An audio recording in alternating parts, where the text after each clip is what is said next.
Hello. Let's proceed with the session.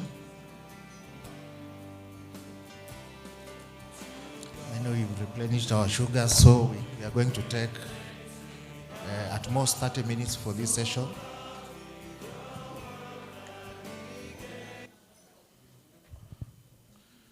Okay, apologies for that. We are going to take approximately 30 minutes for this session. This is technical presentation on key areas. We are working on the criteria that each presenter will take around 10 minutes. And first, I'd like to welcome Geoffrey Mtana, our Deputy CAP Manager, to make his remarks.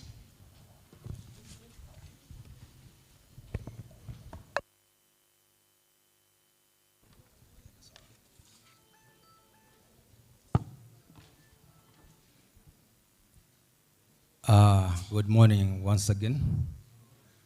We are now entering another session, and this is where we now embark on the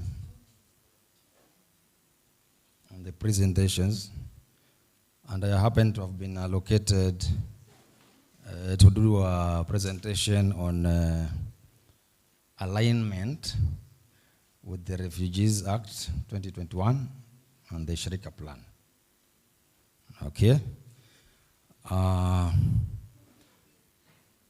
Because of the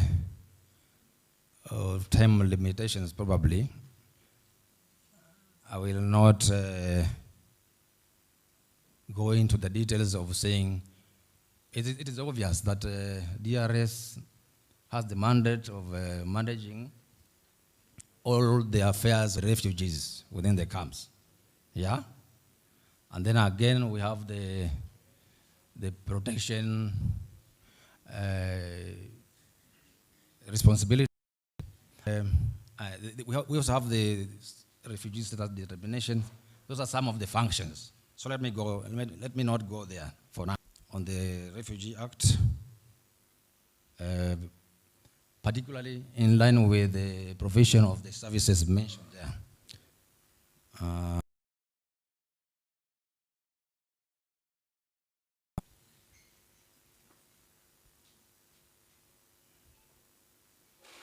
So as I stand here today to represent on the CAP management, I'm pleased to note that the Act, as established, is very friendly to the matter under discussion. That is provision of the services related to water, education, and health. Why do I say so? I cite Section 34 of the Refugee Act, which gives power to the sitting Commissioner for Refugee Affairs to ensure as follows: that there is shared use of public institutions, facilities, and spaces between the refugees and the host communities. Okay? And then sensitization of the host communities about presence of refugees and any matter relating to coexistence with each other. And then finally, in consultation with the CS, the Cabinet Secretary for that matter, to establish measures for the handing over of amenities set up for the use of asylum seekers in the event that they now find their way back to their countries of origin. That is a part of the mandate. So that is that's why we say the Act is supportive to cohesive existence between the refugees and the host communities. And then I'll also touch something on the RCK plan. We all know that this government of Kenya policy aim at fostering socio-economic inclusion of refugees and the host communities, thereby transitioning them from the humanitarian aid or relying on relief, that, for that matter, into being reliant. Okay? The word shirika comes from the Swahili word meaning coming together.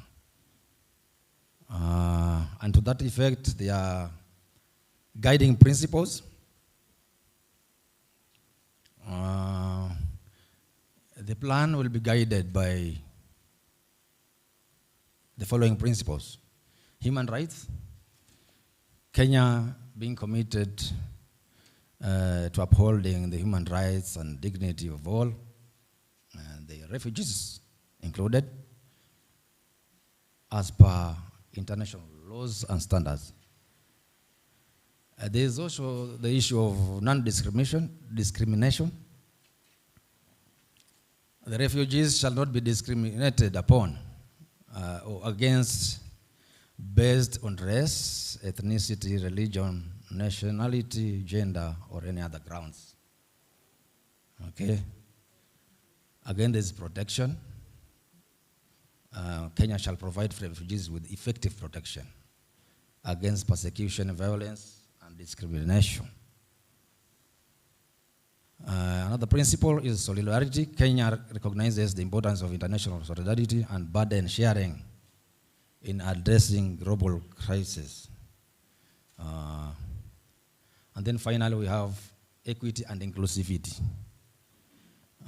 Kenya shall ensure that the host communities and the refugees have equal access to opportunities, resources, and essential services, among others, which of course touches on the critical services: water, education, and health. So for the Shirika Plan strategic interventions and implementation framework,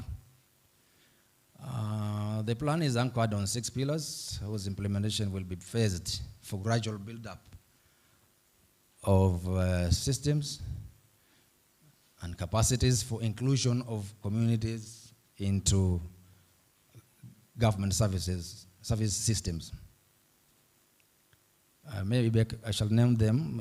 They're mainly system building, integrated services, climate action and natural resources, durable solutions, human skills and capital development, and sustainable economic development. For purposes of this discussion, however, I will focus on the integration pillar. The pillar aims to enhance the well-being and self-reliance of host communities and refugees through integrated services. And these are none other than the mentioned. It emphasizes equitable access to basic services, including education, health, housing, wash, electricity, social protection, and energy.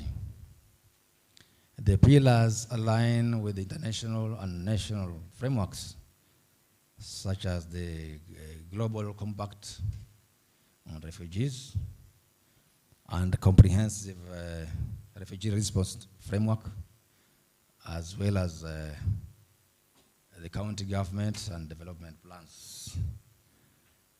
Yes, I think that's the end of my presentation. We are within the framework of what we're discussing today. And DRS supports this initiative. Thank you very much.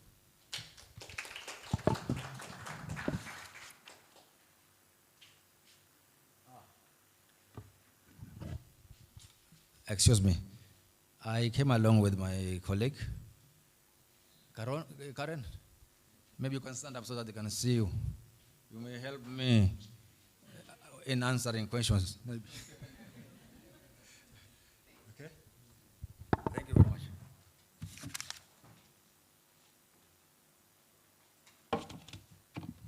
Okay, thank you. Thank you so much for the insights. The next presentation will have representation from the county. We have Miss Agnes Mana, the CEO Preventive. Welcome.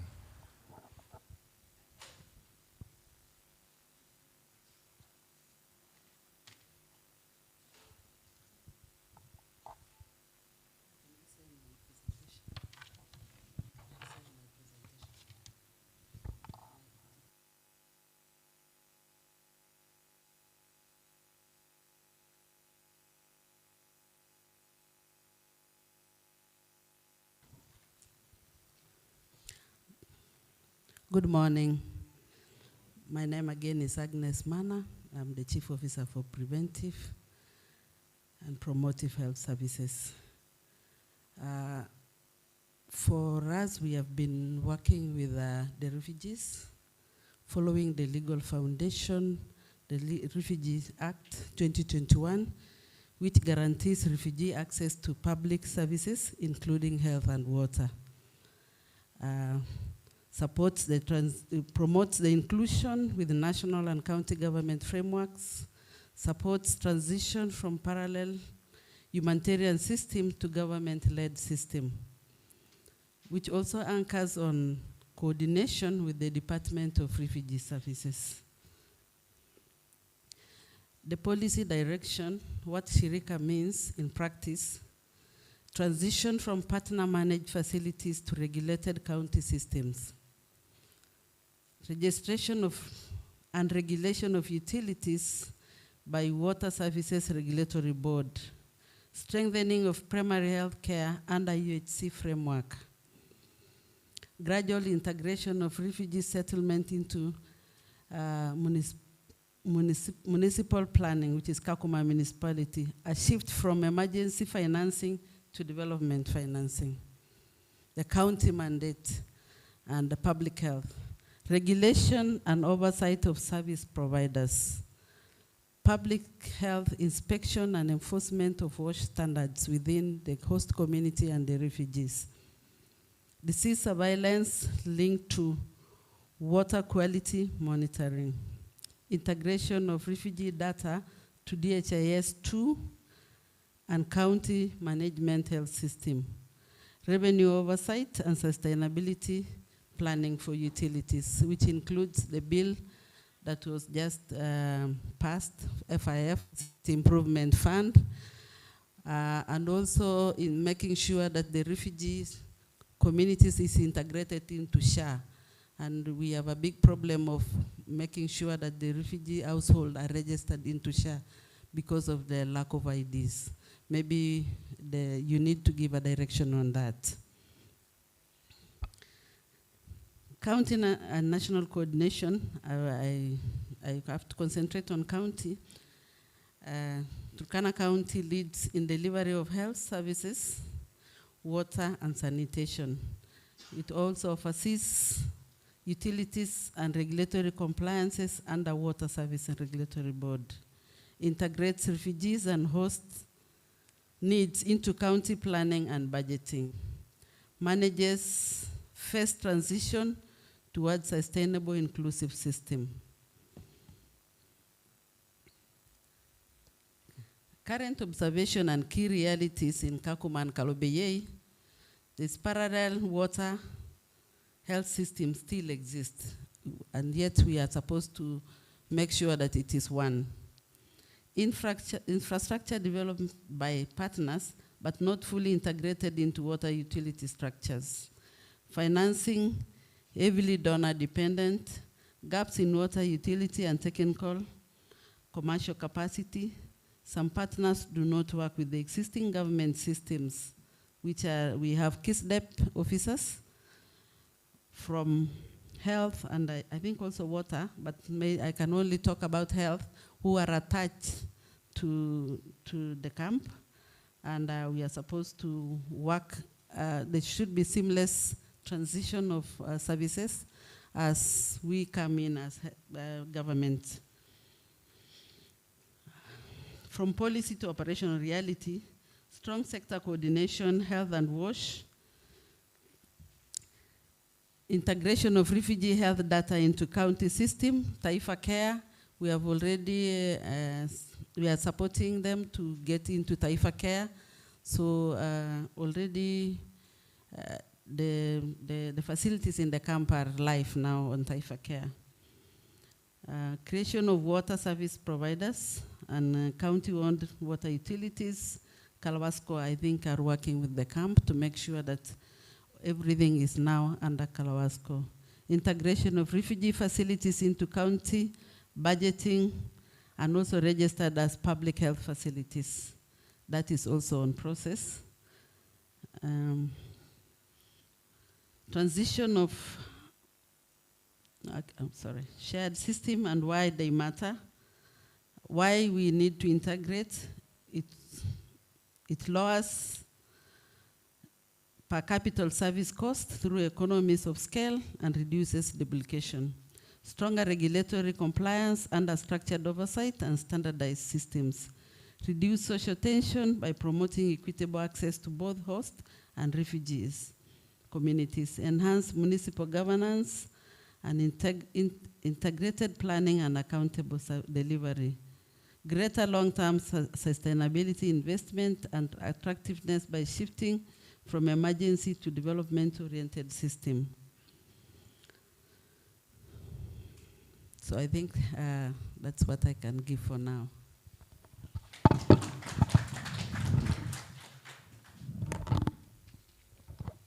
Thank you so much. I think a key input is the equitable access to services by both the host and the refugee community. So thank you for that. So next we have a representation from the KAKUMA municipality. You're welcome, Peter.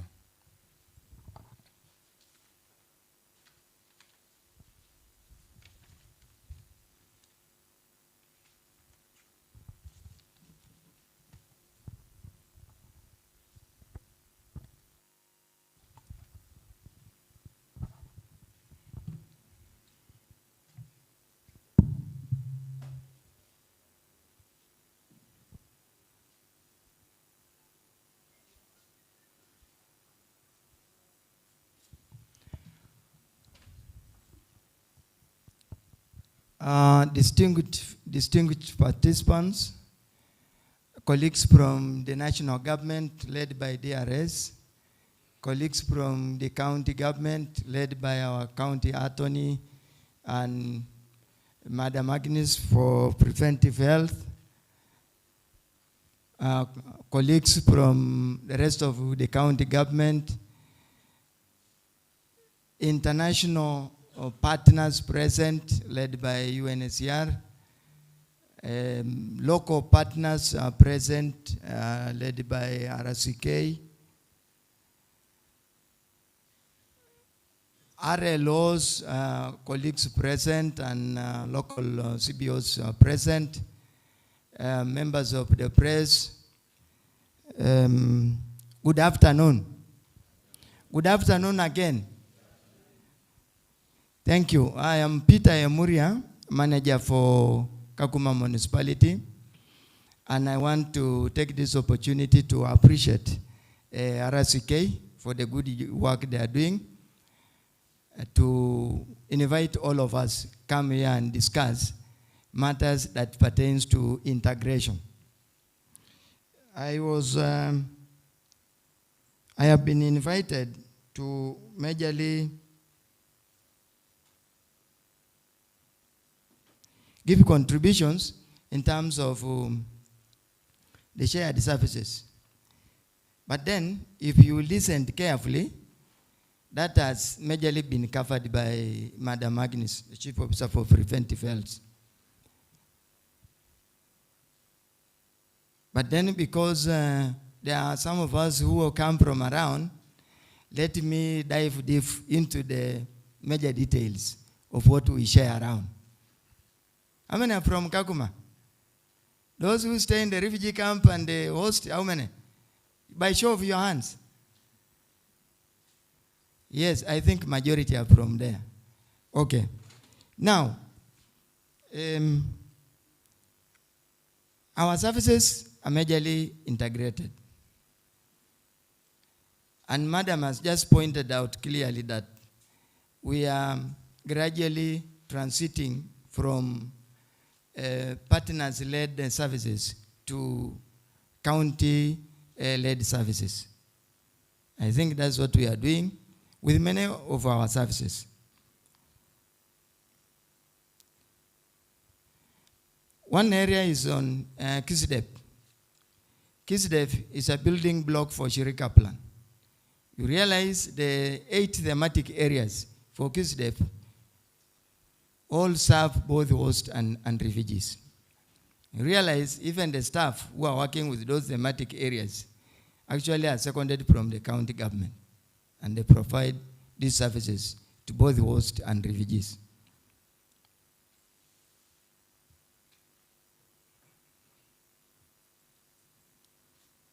Now, having said that, the other area that we also share is on wash, or wash services. Under wash, you realize many of our boreholes are shared. The boreholes are found along River Tarach. Majorly, many are from the host community, but then the piped water go to the refugees. And no one has ever tampered with the piping, and you get water. Water would never be enough. But then, at least, we are able to survive because we get the little we get. We need to appreciate that. Knowing very well that we are also from arid and semi-arid area. And at such a time, the water table goes down and becomes a little bit difficult to supply the water. We also, on the side of sanitation, we have our decentralized treatment facility. And this is where we encourage all our businesses, the sludge be taken to our decentralized treatment facility. For water, you know, water is under Kalwasco, which is an independent entity, although within the municipality.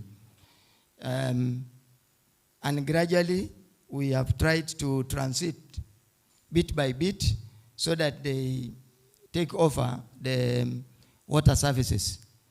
And that is happening. And I think UNHCR had also mentioned that earlier.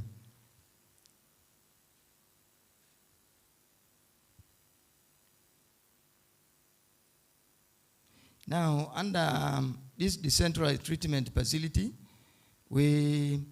partners also make briquettes, which they are sold to or supplied to the residents. Some also get what we refer to sato pans, which also sold to the community. In terms of health services, these are shared, be it a dispensary, a health center, a hospital, they are shared. At Natukobenyo, people from there, they share equally for host and refugees. At Amsite, they are also shared. Even here, the old Clinic 4, they are still shared. Same to KAKUMA Mission, Sub-County Hospital. People are free to get services that are closer to them. And I think that is a good sign of integration. And we have never had war that some people have been chased because they come from a different area.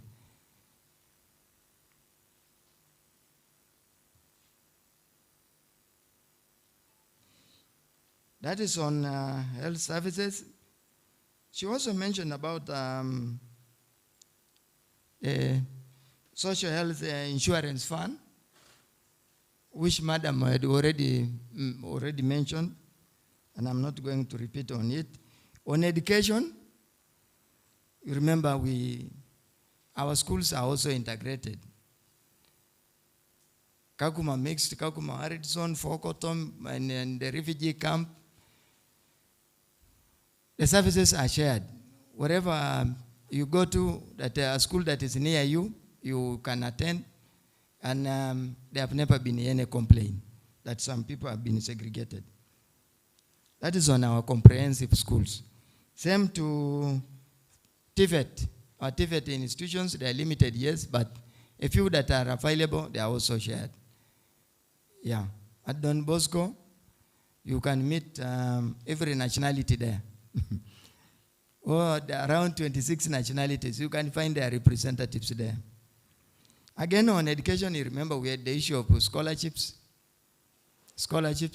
And there were scholarships for both host and refugees. A good sign of integration. In terms of businesses, remember we had a startup kit under KKCF, which was a very good signal, and business people from host and refugees also received. I think for the second time, yeah? There was the first one and then the second one, which was more improved than the first one. The first one had a little bit of biasness, but I think when it came to the second one, I think members of the host community were also very about it.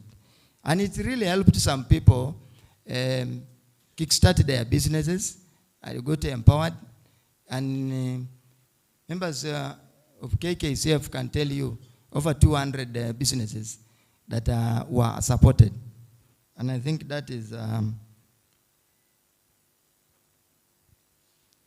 it's a good way forward for the Shirika plan.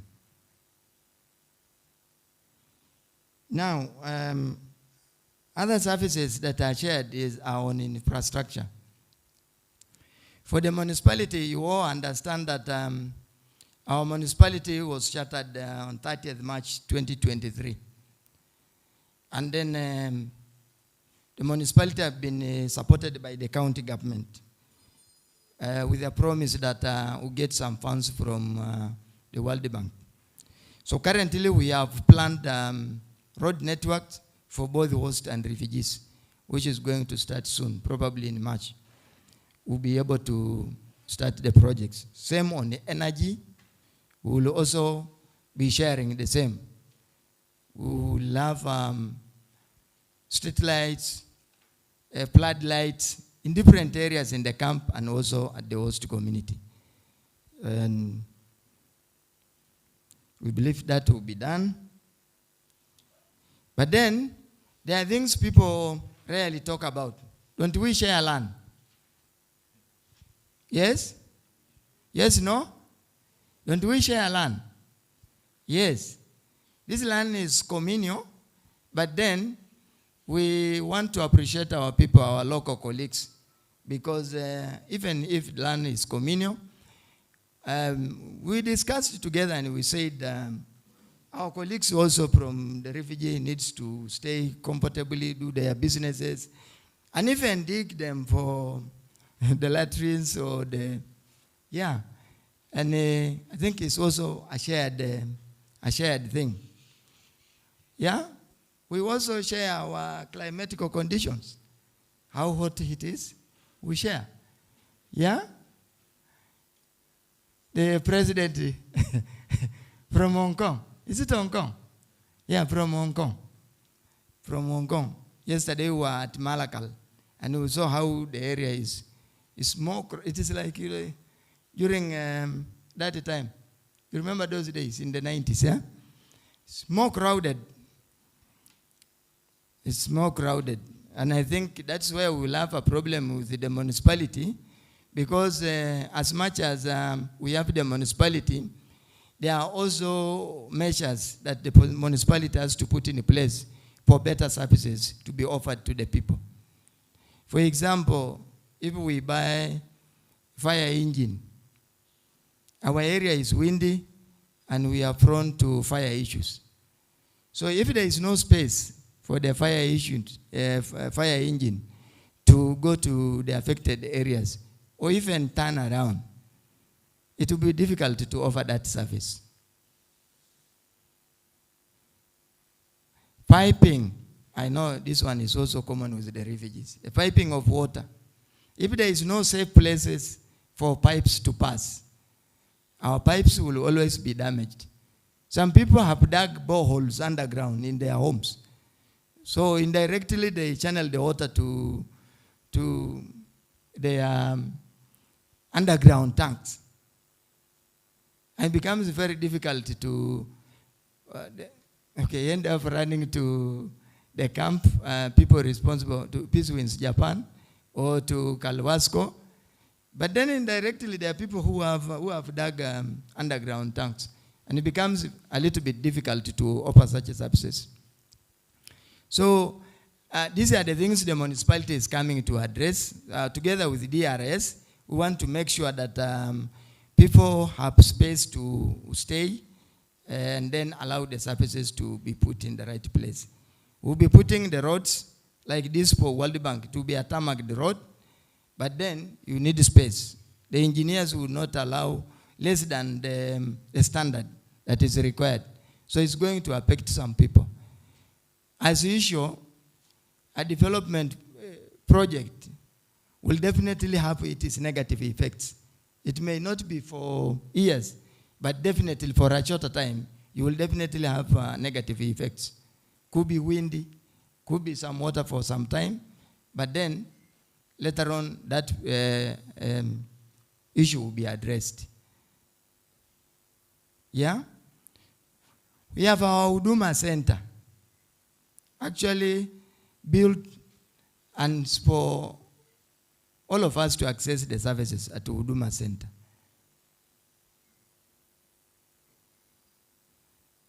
So, Monyibut, yeah? Monyibut? Yes. So, yeah, your colleagues, like you're looking for services, we have a facility there called Huduma Center. Huduma is where you can access all the services. So I think with the municipality, we want to ensure that that area is active and people are able to access the services. Every desk should be available in that area. So we are saying that we are here for Shirika plan. Just the same way our governors already alluded to, that the municipality is a building block for Shirika plan. Shirika plan, we are all aware, is our government blueprint. But then the implementations will be under KISDEP, under the municipality, the county government, and the services will be offered for both hosts and refugees. We may not be able to offer these services 100%. But then it's good to realize that there is improvement in the services we are offering. Funds are also limited and may not allow us do all the services we desire at once. So it has to take some time for us to really get what we want. As we do that, we ask every partner to support so that we are able to make a difference. Particularly in areas that we know maybe there haven't been enough water, or areas that we know that they are environmentally degraded and the ecosystem has been destroyed completely. So we need to support us, each other. Because a municipality is to make life better. It's actually meant to make life better for the people. It's not meant to make life hard for the people. So we ask all our partners in KAKUMA and in Lodwa, we support each other so that we ensure that social inclusion, as alluded to in the Shirika plan, becomes real. With those few remarks, I want to thank the coordinator and the team for the invitation. Thank you. Thank you so much. In case you have any questions for the presenters so far, you can just note it down. We'll have a plenary session in the afternoon so that we can be able to deliberate and get some clarifications. Now we are starting the fireside session. Somebody was asking me, where will you get the fires? Because I'm not seeing some. So, but let's have it mental. Yeah? So I welcome my colleague Victoria to come and lead this session. Clap for her as she comes.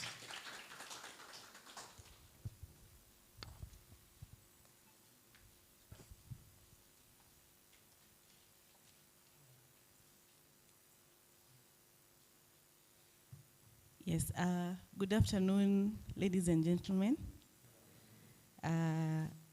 Riding on set protocol, My name is Victoria Masharia. I serve the people of Kakuma and Kalobei and the larger Turkana County as a legal officer. But for purposes of this fireside discussion, I am just a mere facilitator. The closest we came to fire was this orange box. So for those who are really looking at the fire, kindly look at the box. It is a representation of the fire in terms of color. Now, if we all have our programs, and I want to rightfully assume we do,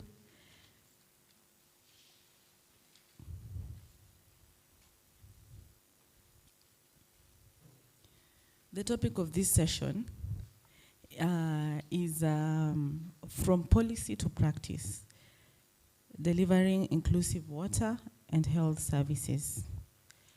I was following through the remarks since morning by the different stakeholders from DRS, from the county government, Chief Officer Madam Agnes, and right to my good friend, Mr. Patrick Emuria.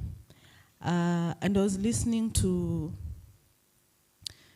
what we are going, or what we are raising. What was being elicited is that there are still gaps. Our engagement with, or our interactions with these policies, the law, whatever is existing, whatever we are endeavoring to put in place, both from national level and county level, is appearing like a sieve or a basket that with which you are trying to fetch water. And the purpose of this discussion is to see how are we going to feel tutaziba aje. And I want to believe all of us understand the national languages, so I can transit from English to Swahili. Nadhani swala kuu ambalo tunajiuliza, na pia ninazungumza kwa Kiswahili kwa minajili ya wale ambao wanatufuatilia mitandaoni, ni je, hili kapu ambalo tunataka kutumia, kuchota maji ya faida kwa jamii, faida za huduma za maji, huduma za afya, tutaweza kuziba aje ili tuweze kubeba maji mengi zaidi na kufikishia jamii ambazo tunaweza kufanya kazi nazo. Swala la kwanza, na pengine niweze kueleza utendakazi ama namna ambavyo tutaweza kushiriki katika nafasi hii ama kipindi hichi, ni kwamba we are going to have a session where all of us are going to engage. It is a plenary of sorts. There'll be a mic moving around. And that's the point of a fireside discussion. Natumai kila moja anaelewa tukikaa karibu na moto, wale ambao pengine wamepata nafasi ya kulelewa kule mashinani, ni kwamba jioni ni wakati ule ambao watu wote walikuwa wanakaa karibu na moto, baada ya kula ama kabla ya kula, na kulikuwa na mjadala ambao ulikuwa ukitokea pale. Mtu anaanzisha, mnaendelea nyinyi wote. Na huo ndio mfumo ambao tutafuata katika kipindi hiki. Na pengine niulize msimamizi wa program, Bwana MC, how many minutes are you giving us for this? 30 minutes, thank you. Ni saa 6 kamili, saa 6:30 tutakuwa tunatamatisha. It's 15 past, oh sorry. It's 12:20 actually. So by 10 to 1, asanteni. Kwa hivyo ni kumaanisha kwamba nyinyi wote mmenipa sikio. Institutional coordination and roles. Hilo ni swala ambalo nimesikia likitajwa kwa sana na kila mmoja ambaye amesimama hapa. And particularly with your permission, Chief Officer Madam Agnes, you highlighted that there has been a gap, if I may rightfully put it, between partners engaging with the county government in coalescing whatever efforts they are making or interventions in the area of water and health. Na pengine, if I could give you the opportunity to just unpack that statement and to just in full confidence that it is an engagement session, ili kila moja ambaye ana jukumu aweze kushikilia jukumu yake, na what has been working continues to work or be improved, and whatever is not working, we look at whether we drop it or we make it better. Pengine unaweza mpatia kipaza sauti.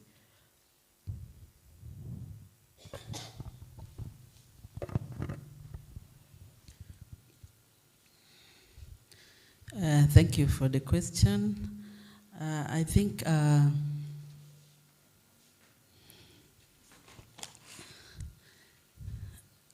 borrowing from KISDEP, because KISDEP is the, I don't know whether the smaller version of Shirika Plan, but it's where Shirika Plan is borrowing what can be done. And I think from our officers who are working closely in the camp, there is still teething issues on how activities can be done, or how services can be. Let me borrow it from the health sector, because we have facilities that are supposed to transition to government. But if you look at how the officers are saying in terms of the management, it's still run by the camp. Our officers, yes, are coming in, but we don't know so much about what is happening, how the funding part, the staffing, and all that. But apart from the reports which we get, the DHIS, reporting, we have also posted a staff there, because I am on preventive. We have posted a staff there to do for community strategy, because we are taking the camp to be like a sub-county for us, because the structures that are there are huge and cannot be done by someone doing also Turkana West. We are taking it as a sub-county. We are posting also our staff there to do the community strategy, so that we are also posting a public health officer to be in charge of the camp. But we expect that interaction to be so close, because these services are supposed to be offered as one. That's what I can say. Asante sana, Madam Chief Officer. Na pengine, just to build on what you've shared, ningependa pengine I'm saying this from what I'm deducing, ni kwamba once you've posted these officers to now the camp, what I'm hearing is there is the desire for clearer communication channels. What I'm hearing is that the element of transparency, working together, and transparency is, I want to believe it is across board, from the county to the partners. And given the transitionary nature of county governments, kwa Kiswahili wanaziita serikali za mpito, unapata kwamba pengine gavana mteule mheshimiwa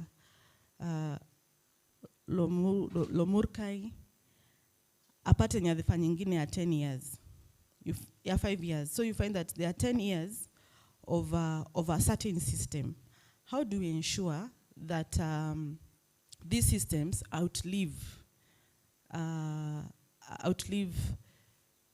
the transitional nature of the county governments? Na pengine hilo swali nitampa Madam Ruth, so that we look at, in terms of policy, tunazungumzia policies, moving from policy to practice. How do we ensure that whatever we put in place outlives us as the current county government, outlives us as RCK? Should we exit this space? How are we looking at that? Thank you. Maybe for information purposes, and I'm glad, maybe I want to recognize the presence of the County Chief Officer for Partnership, who is here with us, Madam Generos. We recently, as a county government, developed a department, a directorate on its own, and we currently also have a chief officer. And I think there's something that is going on that they're doing, including coming up with a policy, which is underway, whereby we expect all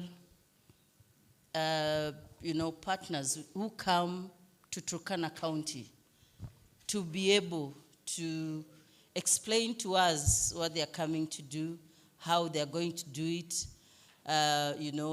information to the county government, because we are your hosts and you're our visitors, and how it's going to get to support the community and everything. And I know that there's been something going on within the Directorate of Partnership, whereby they've been putting together a list of all partners and what they're doing. That is one. Secondly, we also have the Local Content Act, and we are working on the regulations, which is also supposed to help on this.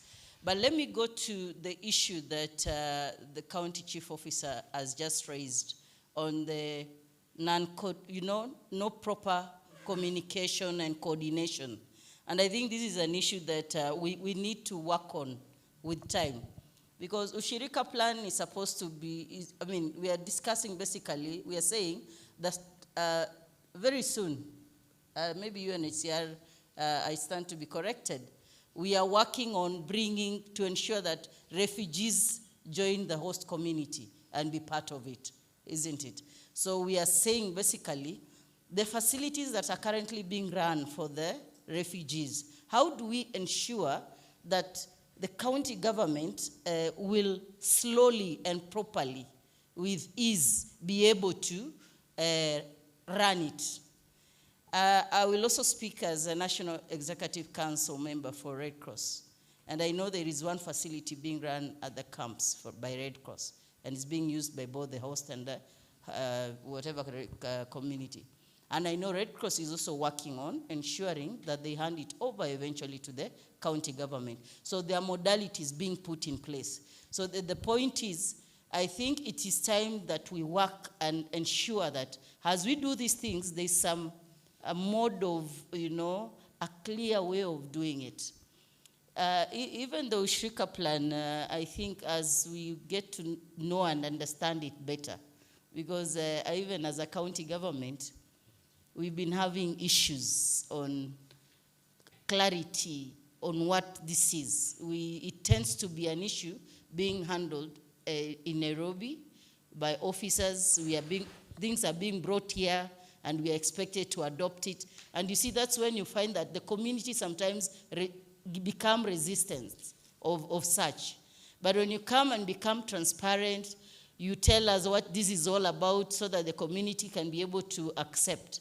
So basically, it's about policies with the directorate that is in place. So whether the governor, of course ours is going to do 10 years. When he leaves after 10 years, with the proper directorate in place, whoever comes in will find records and information and everything. And that will enable the transitioning component that you've just raised to be easy and better. I don't know, you wanted to say something? Okay, maybe she can add something on that. I think when we started KISDEP, Nanok was there, and it has continued even when the new governor came.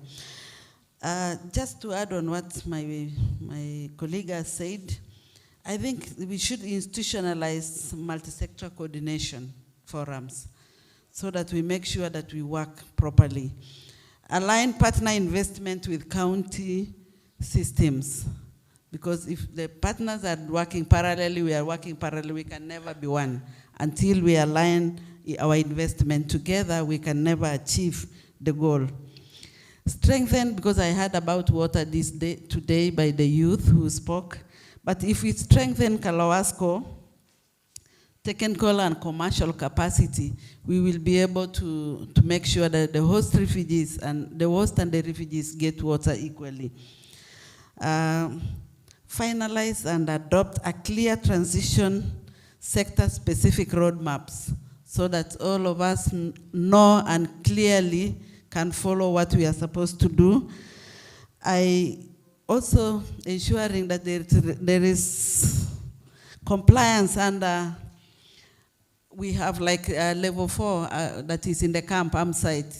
Currently it's offering free services. But if we have to take it as the county government, then they have to pay. That is what the regulation of the level 4 says. That is where the FIF Act comes in. So we must follow the regulations that are there for the government. Thank you. Just a quick one, for the benefit of those online and our colleagues in the media, when you're using the microphone, just hold it close to you. There's an additional comment. Good afternoon, ladies and gentlemen. To top up what my learned friends have just said, I think my name's Jumba Andrew under Turkana West Sub-County Health.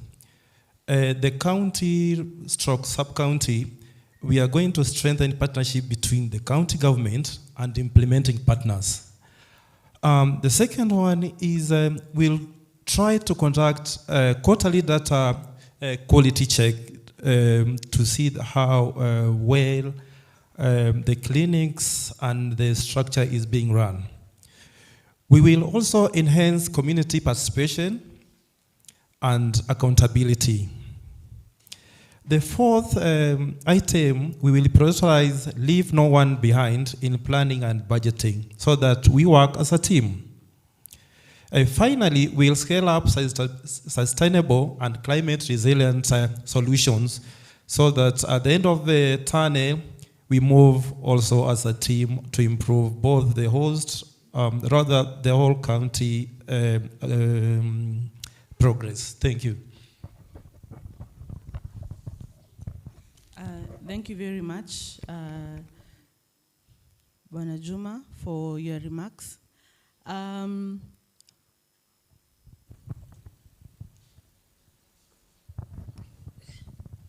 Thank you, Madam. My name is Tioko Jendros. I'm the County Chief Officer for Partnership. I'd like also to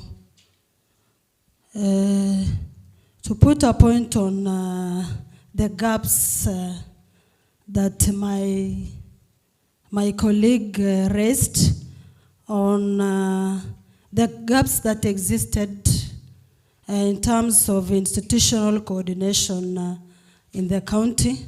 And it is true, the attorney has put it clear that now we have the Department of Partnership in place. It is a fully fledged institution or department where the chief officer is, the directors are there to implement or to see the coordination or the collaboration part in the county government, the national government, and also all our partners working in the great county of Turkana County.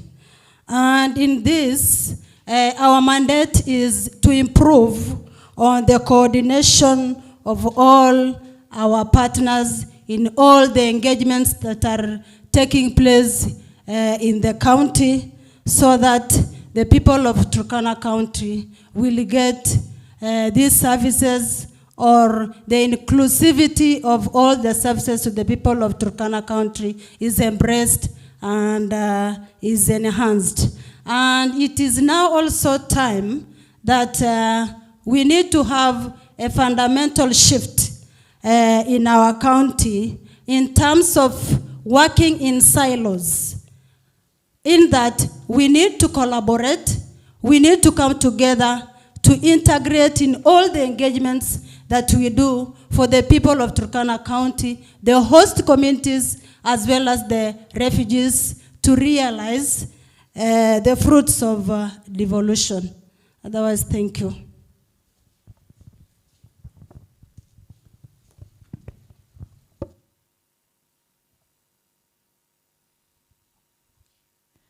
Thank you, Chief Officer Generals. Indeed, we cannot underscore the importance of partnership. Maana hicho ni kitengo ambacho ni muhimu sana kwetu sote hapa katika kaunti ya Turkana, kaunti ndogo ya Turkana West. And I'm also very hopeful that you're going to see these engagements or the full operationalization of this department, not only with RCK, but across board. Mr. Emuria alizungumzia kuhusu shared infrastructures and facility. Ama kuna rasilimali ambazo tunaweza kushiriki pamoja, hasa katika mambo ya maji na mambo ya afya. Perhaps I will push this to Water Mission. Ili tuweze kusikia, how have you been engaging, or how have you been ensuring that the infrastructure that you're putting up and developing is being shared fast, that its operationalization, or at no given time will we not have the county government or the national government. But the most important thing is to ensure these facilities that we are talking about, both water, education, and also health, are they first community owned? How does the community appreciate this infrastructure? Because wakati wao katika kuweza kutumia hizi rasilimali wako wanasoma from the same page, then it becomes very easy to operationalize whatever it is. Now, Water Mission, my good friend, wacha tusikie kutoka kwenu.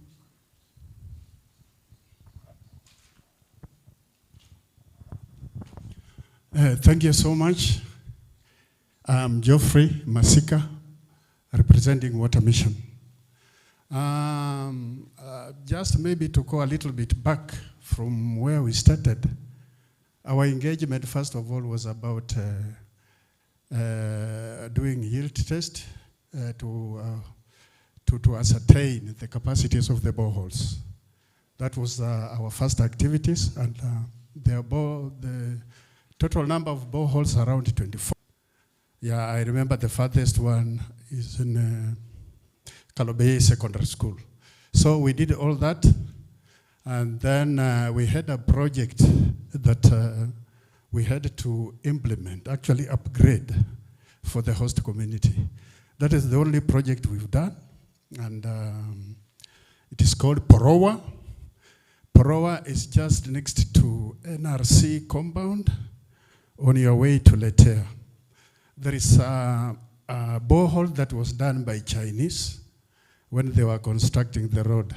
So what we did, actually it was abandoned because the water was saline, and we came in to do the reverse osmosis to remove the salinity. And what we did, Is after the project was complete, we handed over to Kaluasco. But actually, I don't, being the first project we have done, I think it has reduced the gap. But we have also handed over to the water utility, meaning that we are working with the community.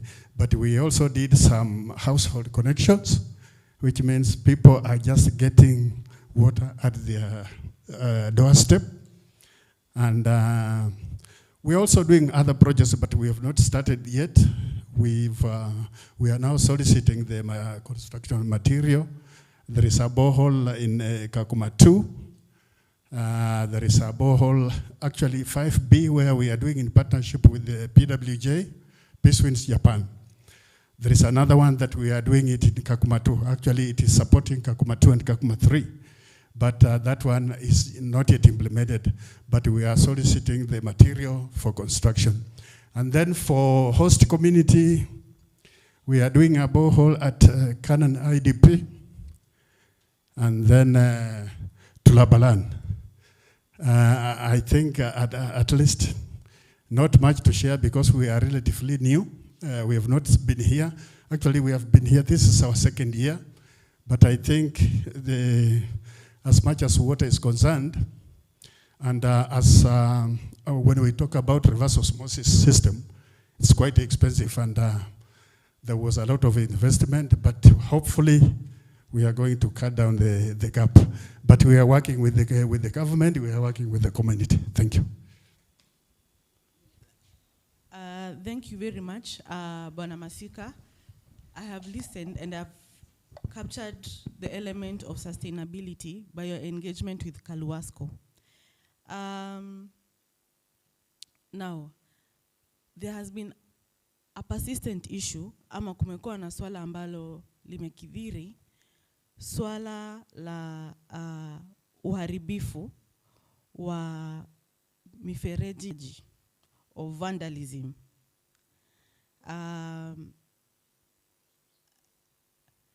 I'm leaving this question open. Ili yoyote ambaye anawazo kuhusu hili swala la vandalism. Because Waswahili husema mwamba ngoma huvuta kwake. Tuna ngoma ambayo ni shared resources, tuna ngoma ambayo ni sustainable infrastructures. County wanatengeneza, Kaluasco wanatengeneza, agencies wanatengeneza. Lakini usiku, wakati ile ngoma tumesha iamba, tumeiweka kwa moto. Unajua ngoma ili itoe sauti lazima iwekwe kwenye moto. Labda kwa jua ama kando ya moto. Mtu anakuja na kisu, anatoboa ile ngozi. Sababu ngoma nyingi zinatengenezwa kwa ngozi. Someone comes with a knife and tears the drum. So that in the morning, when you want to beat this drum, itupatie proper services across Turkana West, tunapata ni ngoma ambayo haiwezi chezwa. And I'm leaving it open. It's an open mic session for this. Yeyote ambaye anawazo, na nikikuangalia sio eti ninataka utupatie hoja, lakini naona tayari mikono iko juu. Let me hear from you, Council. Thank you. I just wanted to maybe give a scenario of what county government does for purposes of making them, allow the community own a facility. For example, a water bowl. What we usually do is when there's a water bowl, when there's a borehole in a particular area, the ministry, and sometimes I think even through the water companies, they usually go have meetings in that community, and then they establish a committee to be able to govern that particular borehole. And that means that it will be upon you to ensure that that borehole is functional. In fact, sometimes I think they can even charge like a small fee for purposes of, in case something breaks down, like a free, what do you call, a water, those taps and everything, it can easily be repaired. But my point is, the minute you let the community own the facility and they run it, then it eases and reduces such issues like breakages, like vandalism, and you know, for me the issue of ownership now comes in. I know most of those structures are owned by either county government, or most of them is usually county government or water facilities, but we allow the community to own it. I wanted to just bring out that issue. Thank you. Thank you very much. There is a hand, Bonemuria and his neighbor also.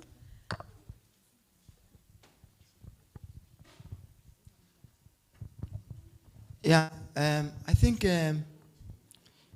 last year, the County Assembly of Turkana were in KAKUMA, came to KAKUMA. But before they had their sessions, they visited the camp and also some part of the host community. We went from village 1, village 2, up to village 3 in Kalobeye. There is a very big pipe that brings water from Kamnyaep. Sorry, that is Greek, yeah? From Kamnyaep, where there is a lot of water. So from Kamnyaep, takes water to the villages.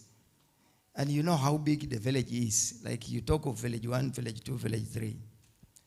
What happened when the members of county assembly went? They found that some refugees played a play ball. And this is what is happening in those areas. It's not just about the tap, but about the pipe also.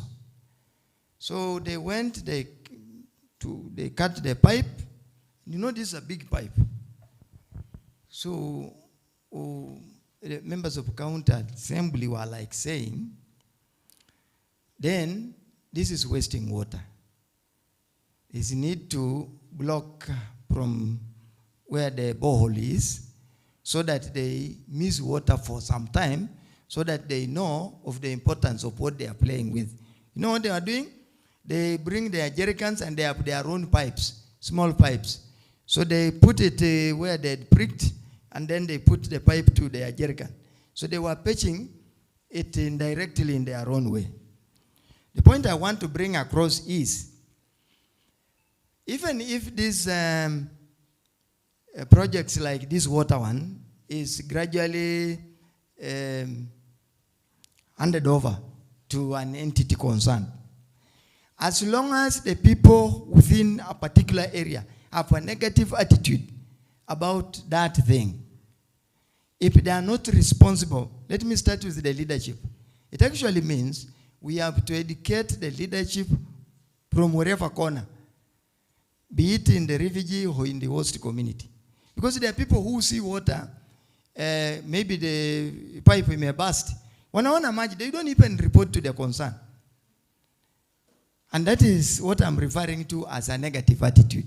So I think as we do so, there is need to create awareness, particularly to the leadership in those specific areas, so that they are responsible for everything that actually happens in those areas. Some years back while working with UNHCR, and we used to have a counter book, and there is water committee in a particular block, so that we know when water will be opened and when will be closing, so that another block can get the water. But then, this committee are responsible. They stand there, and people smoothly patch the water. If you are to get to 20 liters, then everybody is within that block before we close the water. That kind of responsibility is what we would wish to be installed in every specific area. Same to the host community. I'm not talking of the refugees alone. So this negative attitude that people have about what is public is, I think it's not supporting us. It is negative. It is taking us back. And I think that is the challenge we all need to do, so that there are some immediate people. Before even it reaches to the major office, there is that neighborhood. That neighborhood have to carry the responsibilities for a water tap, or an elevated tank, or a pipe that passes in that area. If that attitude is turned into positive, then it will be very easy to manage. And you see water increase in our community. Yeah, that is what I wanted to really say. Thank you. And then, okay, good afternoon, everyone. My name is Wambani Godwin, Public Health from KAKUMA Municipality. I just want to reinforce what my manager said. First of all, KAKUMA or Turkana West is a very tricky sub-county or entity. We have been here around 2 years, but if we are not from here, to understand the issues of Turkana West is very difficult. We have the key players, we have DRS, now we have municipality. In this issue of wash, we have the Ministry of Health, we have the Ministry of Water, and we have UNHCR. And here in KAKUMA, there is a culture that has persisted for so long. So I think maybe the mistake was done way back. Now we are trying to correct. The issue of water, like my manager said, last year even me, I was in a training with some people from Peacewind, and a call came that pipe imekatwa. When we went there, it was a very big pipe. It was repaired. By Friday, again it was cut. So it is something that is done like a joke. So to me, I wish that maybe consequence. If the cutting of the pipe has consequence, next time it won't be cut. Because nobody bears the budget. I think it goes to UNHCR. But if it is handed over to Kalwasco, I don't think they will bear the budget. Before they repair, it will take some time. So sometimes people have to know the consequence of what they're doing so that they determine whether to do it or not.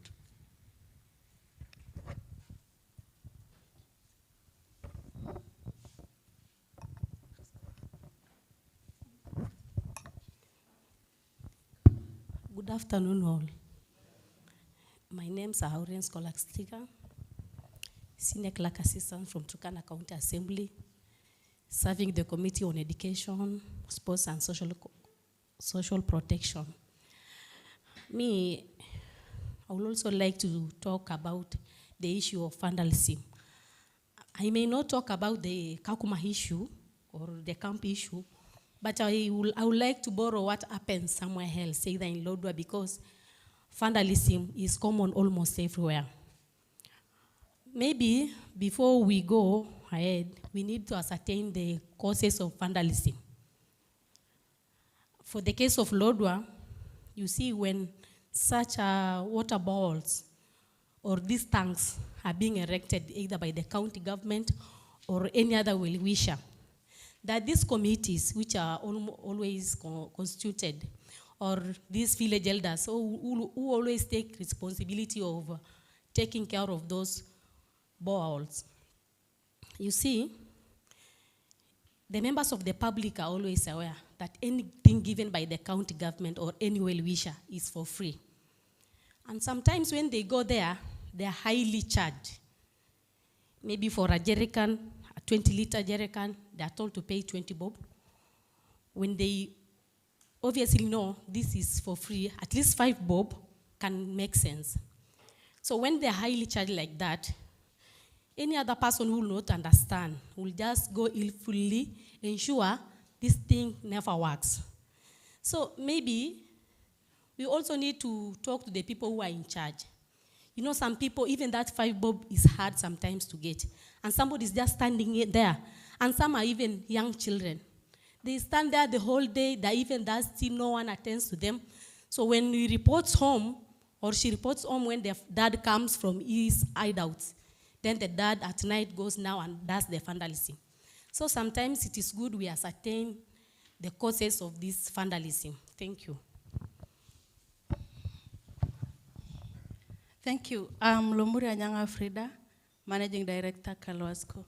So I would like to take you back to the previous comments. Kalwasco and the partners who are working with WASH, we are working closely with them for the Peace Wings and Kalwasco, because Peace Wings is managing the refugees, and Kalwasco is managing the host, that is KAKUMA. So for the last 1 year and a half, because Kalwasco registered last year, it has only 1 year in place. So Kalwasco and Peace Weeks, we are working closely. This means we have a committee in refugee community guided by Peace Wings. And also for the host community, we have the same committee, but their work is to offer site. For the issue of payment, I think the hope for charging of the payment, it is come up as a result of the host, the committee, the community itself managing water.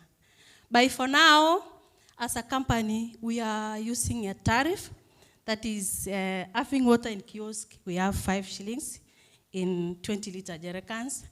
And those who are the meters, we bill them according to their consumption. The issue of vandalism. Vandalism is not only on host community, but it's also on refugee side. Kalwasco, we have experienced it, and on our side, it's more expensive. That means, just to take you back, we had a vandalism that occurs when we have a ball that was drilled by the county government. It is in the refugees' place, that is KAKUMA 2. And it was being installed by RCK. That means if the county government put a structure, the partner is there to install it or improve it for the issue of sustainability. When this vandalism occurs, Kalwasco tend to follow the normal way of doing things. So that is the Kenyan government law. That means if you do this, you have to face the law, and then we have charges for that, actually guided by the RCK. So when we do so, we captured some of the refugees as culprits. When we take them there to the police, it was embarrassing as a manager when I go there to at least to hear what can we do for these people, because really, if you vandalize a pipeline, how many people lose water? Those who don't get water, and this water is a scarce commodity. I was surprised to hear that the refugees are protected by the RCK.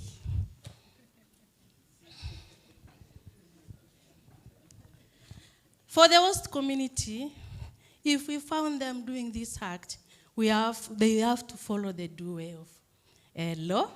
And for the refugees, it becomes somehow difficult for us as a company to actually to work with them. So as RCK, we need to have a policy, my attorney, and those legal who are here.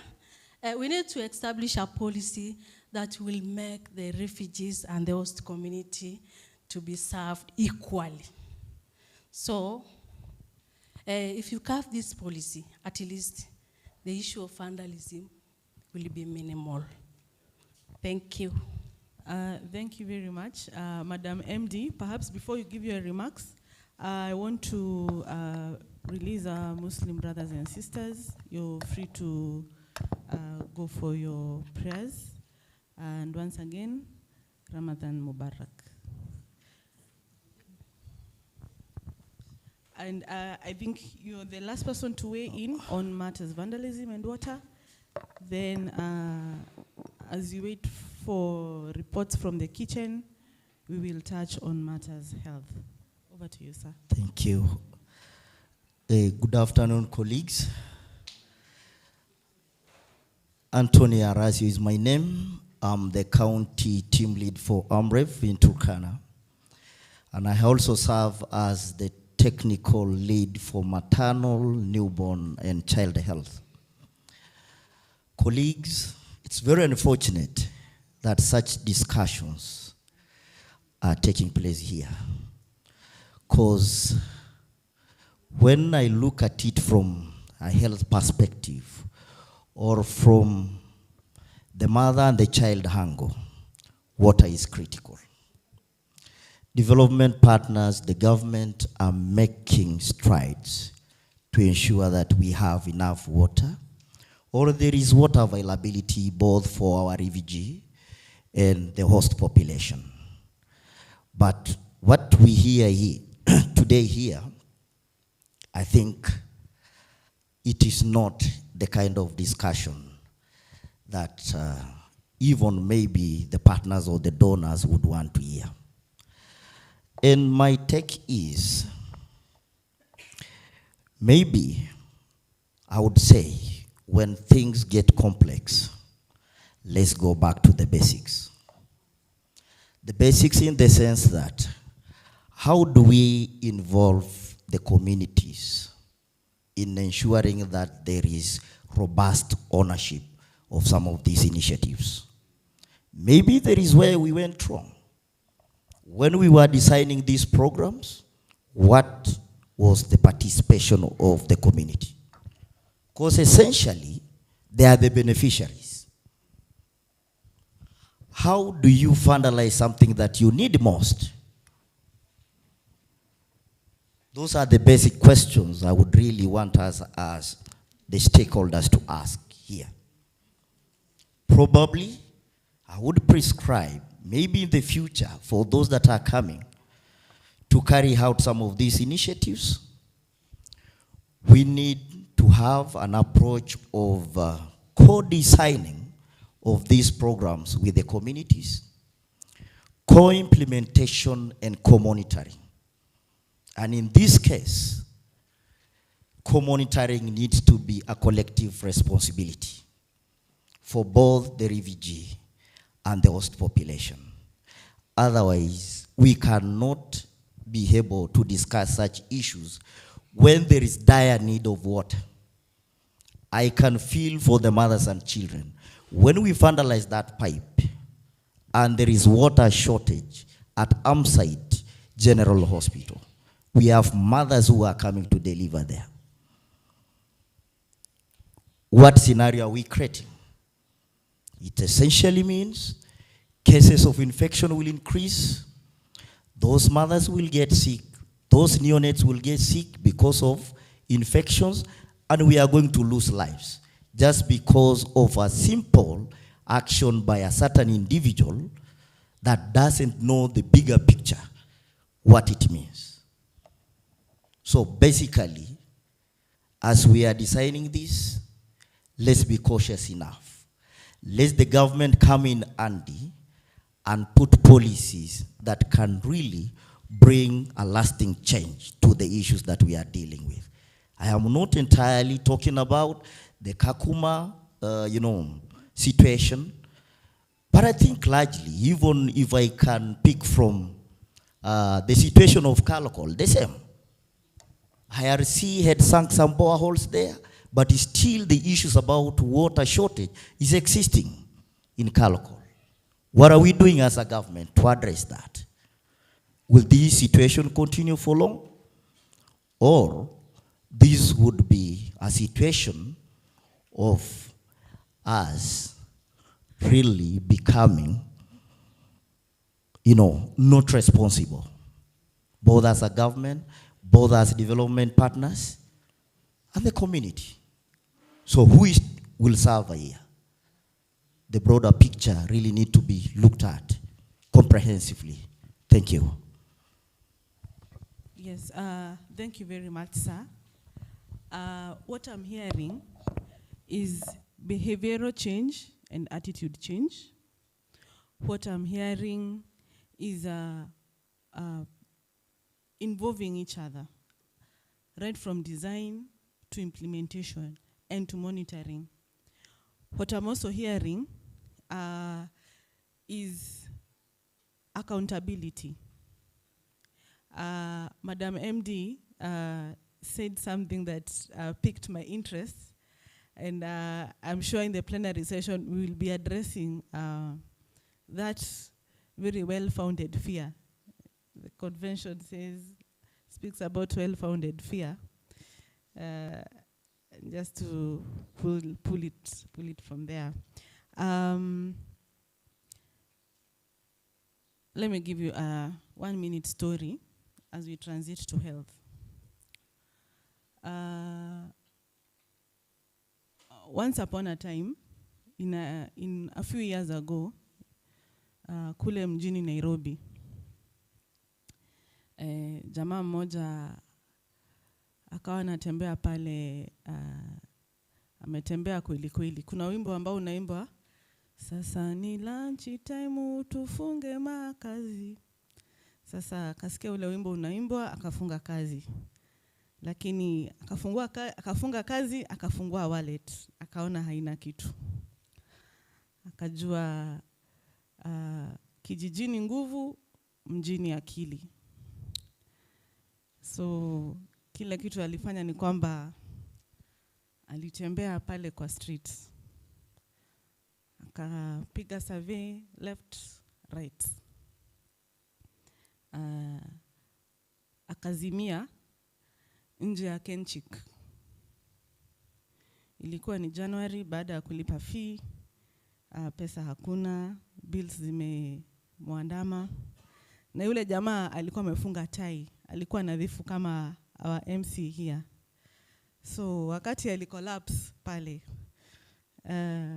Wakenya wenye roho nzuri wakakuja kusema, mkubwa ameanguka, mfungueni tai, mfungueni mshipi, mtoeni viatu aweze kupumua. Kafungua jicho moja. Mwingine akasema, msaidieni maji. Akafungua jicho akasema, ningetaka maji, ningeanguka nje ya Nairobi water. Na that brings us to the issue of health. Leo hii, wakaji wa Turkana West, with our facilities ambazo tuko nazo, vile ambavyo tunaendelea kutenda kazi tukishikamana, strengthening our system, strengthening our engagement.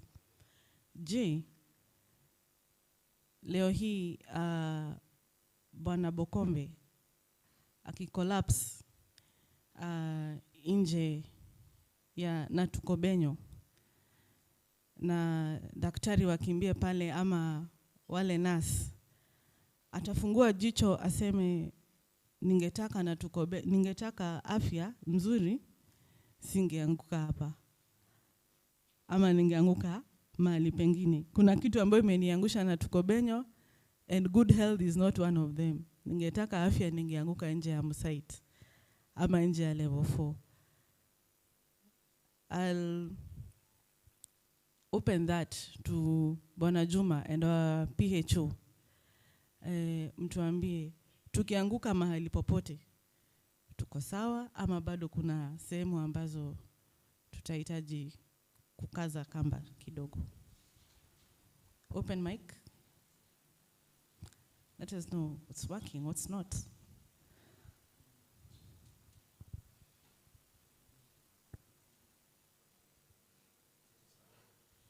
Mko sawa? Community, mko sawa? Pande ya afya, kila kitu iko sawa?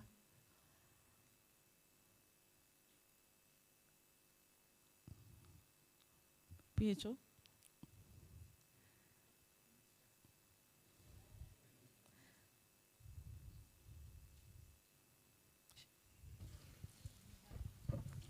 Hello.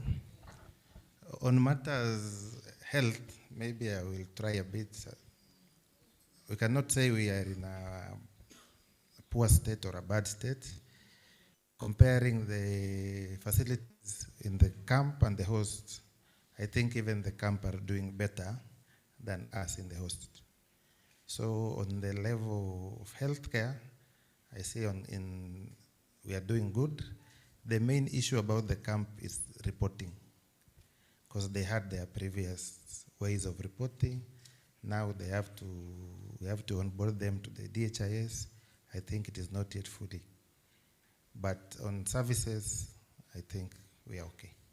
I can say they're not sure, but I can say we're okay.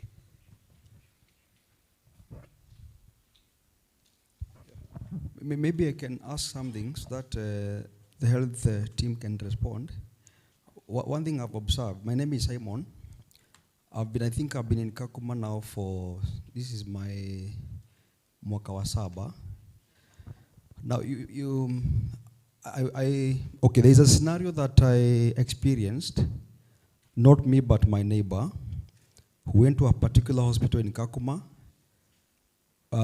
diagnosed with malaria, and was charged 8,000.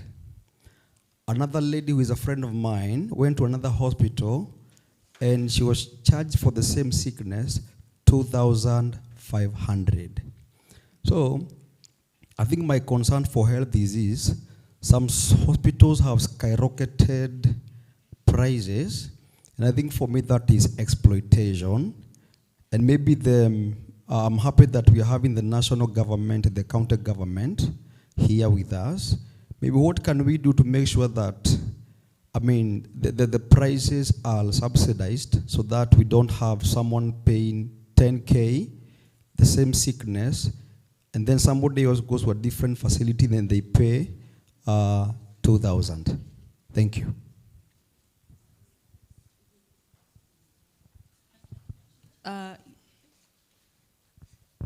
Bwana MC, you have a remark? There is a raised hand. Good afternoon, everyone. Good afternoon. My name's Christine Simiyu, and I work in Natkobenyo. And Madam Chair, you touched on Natkobenyo as an example. I hope it was not a factual example. So I work with Kenya Red Cross, na nimefurahi sana kwamba tuko na member wetu hapa. I'm proud that she's here and representing the issues here. So with regards health, we are facing, and I will talk for majority of the healthcare providers because we work in a coordinated way. We do primary health care services, and actually we are aligned to the roadmap towards primary health care and towards the Taifa Care model, where we want to transition all healthcare services into primary health. And so as much as we serve the beneficiaries who are the host community, ourselves, the refugee community. We are facing a number of challenges with, Madam just alluded to it, registration into the SHA. SHA is a model that should help the facilities to be able to be self-reliance through contribution. But I think I am glad that we have some of the, what can I say, tuko na vitu zenye zimefanyika ambazo zinatuelekeza towards realization of the dream, like the Refugee Act that is now being operationalized, and we are slowly seeing a number of refugees being registered under SHA, which is a good thing. But then again, we have very many challenges, like, for example, the community doesn't see the health that we provide here as quality.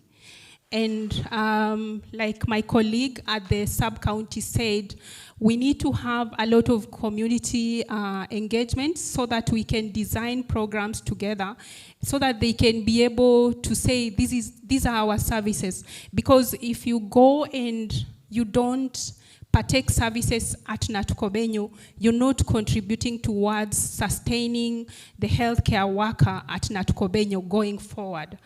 As much as right now we are being we are being funded, we are donor funded, we can't say that services are free because there is someone who is bearing the cost. As much as we are being donor funded, and we are being funded also by the government, because we have commodities that are trickling from this county through the sub-county.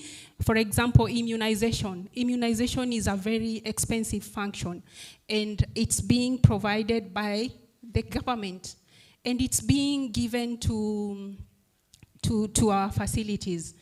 As much as we say it's for free, it's not free. There's someone who is bearing the cost.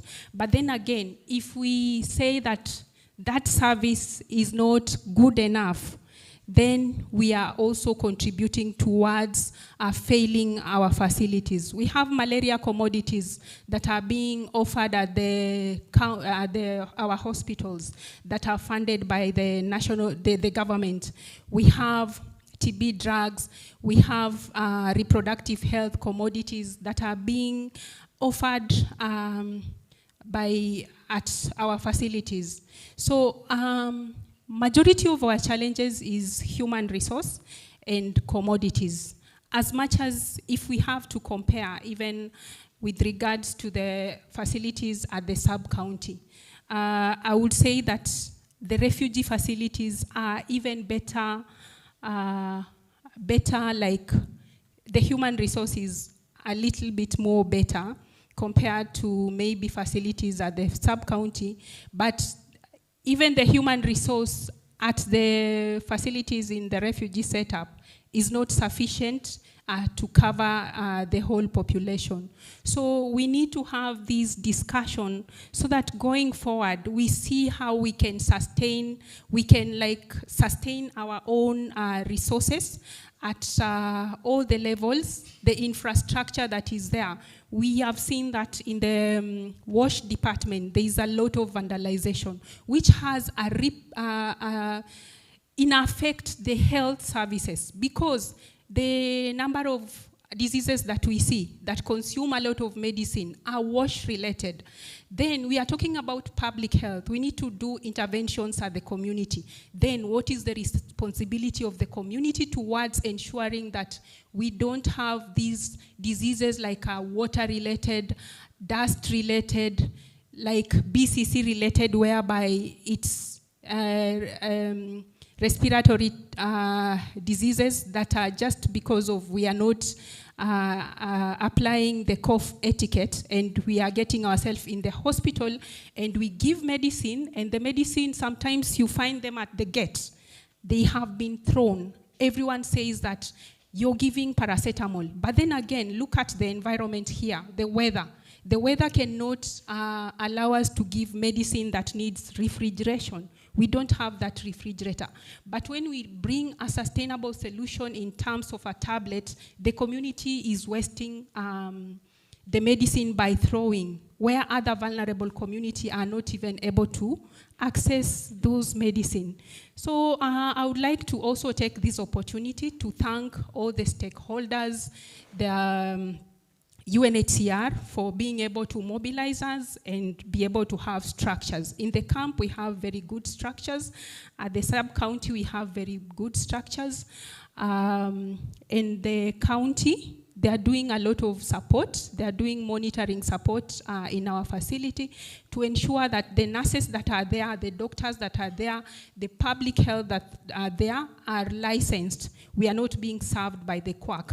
And then also, just being able to see that the standard operating procedures are there. So I think the challenge that we are having right now is a lot of community buying, because when you look at our facility level is level 3.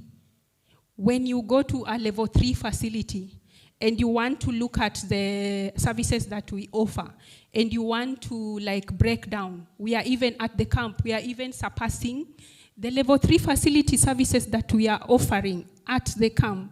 But then again, we are not getting community buying that whatever we are offering is good enough. Someone would want to go to Kitale to access even a substandard service that is being offered here for free, as they call it, but at a cost there. But just belittling what you have is not also good. And then number two, maybe another challenge is mental health. There's an issue of mental health because of so many challenges that we have. And our mental health is not well developed. Maybe we should be able, at the county, and I'm glad that we have our county officers and managers here. We should be able to invest more on mental health so that we don't have to refer people to already overcrowded facilities. But having said that, I'm glad to be here, and as actors, we can be able to work together to get solutions. They are talking about localized solution. We get localized solution with the innovations that we have. I'm glad we have a population that is very youthful. They can be able to innovate and bring solutions to cater for the challenges that we have that is contributing to the health issues that we are experiencing. So thank you. Thank you very much, Madam Christine. Perhaps before the mic moves to Sudi, who raised a hand, then we go to Mr. Bokombe. Ninafurahia sababu ya mchachato ambao mdahalo huu unaibua, na pengine niweze kuzungumza na, or maybe I'm just putting it out there, to the Director of Partnerships. Also borrowing from Chief Officer Madam Agnes, ya kwamba realizing the magnitude of our contexts. Yeah, we have the host and the refugee community. I mean, ni mawazo tu. What if we explore an option of putting up a state-of-the-art health facility? For instance, wakati watu wengi wanaugua maradhi ya saratani, wengi wao hupewa rufaa waende India. Did you know that some of the services or the oncology services offered in India are available in our country? Lakini kuna kitu ambacho kimetengenezwa ambacho kinaitwa, or it is a offshoot of these travels ambayo inaitwa medical tourism. Sababu ukienda ile nchi ya India, sehemu zile ambazo hospitali ziko, you don't go alone as a patient. Unaenda na caregiver wako, muna enrich ile community ama ecosystem ambayo imezunguka zile hospitali. So you'll find that surrounding those hospitals are residential areas, people who focus only on accommodating caregivers of patients who fly in from Kenya and other parts of the world to seek oncology services in India. Maybe it is a long-term plan, but I think hiyo ni kitu ambayo tunaweza fikiria. If we put up a facility ambayo iko na all elements za health, ambazo zina toa watu wengi hasa katika hili eneo letu la Turkana West, hata Turkana County, to go to other counties. If we can be able to have those services here, we are looking at oncology services, that is cancer. Ninasema kwa sababu kuna wakati nimeenda KAKUMA mission and my heart really broke when I went to the ladies ward. Kwa kile kitanda ya mwisho kabisa, there was a lady who I think they diagnosed the cancer very late. Alikuwa stage 4. And the nurses wakatuambia, sisi we are just giving quote unquote ile wanaita home care, palliative care, because first she cannot access the services, hana nguvu ya kwenda kama ni Eldoret ama Kitale, they have no means whatsoever to access these services. So to quote the nurse, alisema, we tend to her as our hearts break slowly and slowly because we know we are going to lose her. So if we can have such a facility, it will be very good.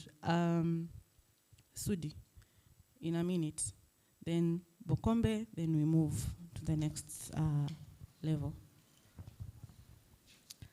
Thank you very much. I think I might take more than 1 minute. For me to contribute to Madam there, she said the community don't appreciate the quality of the services that the hospitals are providing.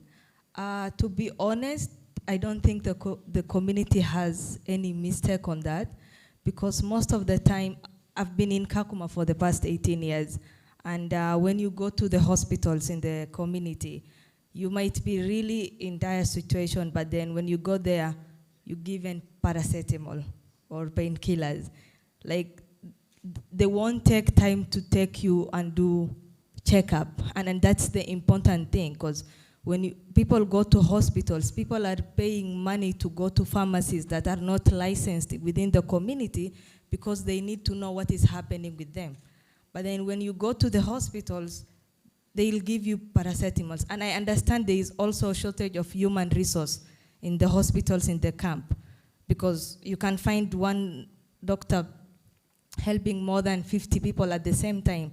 So I think this is also not the community appreciating, but it's more of like community thinking about themselves. People will go look for loans to go to the pharmacies in the community so that at least they understand what is happening themselves, than go to the hospital, be in line for more than 4 hours, and then in the end of the day, you are told, time imeisha, go back home. You see, that is why people are very angry at the hospitals in the community. And again, let's be honest, the hospitals in the refugee camp, they are donor funded. Most of the time, the medicines are not there. Even if you go through the whole checkup, unaambiwa hakuna dawa. So what will you do? Will you really go say, like, nimefanyiwa checkup, full checkup, I'm gonna say the hospital is good, I'm going to appreciate their